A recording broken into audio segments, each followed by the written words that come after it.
ခမရအိမ်မှာတယောက်တည်းရှိနေတဲ့အချိန်တစုံတယောက်ကခမရကိုမြဲကြည့်နေတယ်လို့ခံစားရဘူးလားအခုကျွန်တော်ပြောရမယ့်ဇာတ်လမ်းကတော့အဲ့ဒီလိုခံစားချက်ကစိတ်ထင်တာမဟုတ်ပဲနဲ့တကယ်ဖြစ်နေခဲ့ရင်ဘာဖြစ်မလဲဆိုတာပါပဲဖြစ်ပုံကဒီလိုဗျကောင်းလေးတယောက်သူ့နာမည်ကထပ်အောင်လေသူကအဆောင်မှာတယောက်တည်းနေတာတညတော့သူညနေတဲ့ထိဂိမ်းစော့နေတာပေါ့ခန်းထဲမှာလည်းမီးတွေကုန်မဲ့ဂိမ်းခေါင်ကမီးရောင်လေးပဲရှိတာညတနာရီလောက်မှာသူဂိမ်းစော့တာခဏနာပြီးရေတောက်ဖို့ထားလိုက်တယ်အဲ့ဒီအချိန်မှာ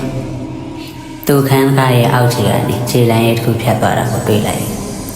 သူကတော့ကြွက်ပြေးတာပဲလို့ထင်ပြီးဂိမ်းမဆိုင်ပဲအိပ်ဖို့ပြင်လိုက်တယ်ပေါ့သူဂရင်ပေါ်လဲလိုက်တဲ့အချိန်မှာဖုန်းကသတိပေးစာတက်လာကြည့်လိုက်တော့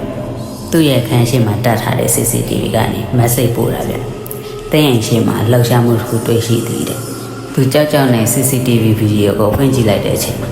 သူ့တစ်ကိုယ်လုံးတောင့်တင်သွားတယ်။ CCTV ထဲမှာအရက်ရှည်ရင်းနဲ့လူတစ်ယောက်ကသူ့ခန်းကားရှိမှရက်နေတာဗျ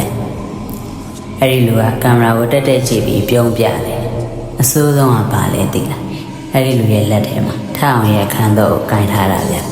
။အဲ့ဒီချိန်မှာပဲကြောက်ဆိုပြီးသူခန္ဓာကတော့ဖွင့်တယ်ကိုကြားလိုက်ရတယ်။ထအောင်လေကြောင်းလန့်တကြားနဲ့ဆောင်စုံနဲ့ပုံနေလိုက်တာပေါ့။တကားပွင့်သွားတဲ့အတန်ပြီးတော့ခြေတံကသူ့ကရင်နာကိုဖြည်းဖြည်းချင်းတိုးလာတယ်။ခြေတံကသူ့ကောင်းရင်နားမှာရက်သွားတယ်။အဲဒီနောက်ဆောင်တွေကိုအေးဆက်ဆက်လက်ဖက်ကတိုးဝင်လာပြီးသူ့ရဲ့နားမှာကပ်ပြောလိုက်တဲ့အတန်က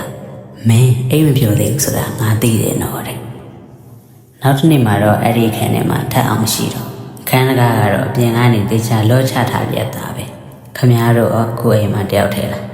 ခမရတို့ရဲ့အခန်းကားတော့တေချာခတ်ထားရလားဆိုတာပြန်စစ်ကြည့်လိုက်ပါအောင်ဗျ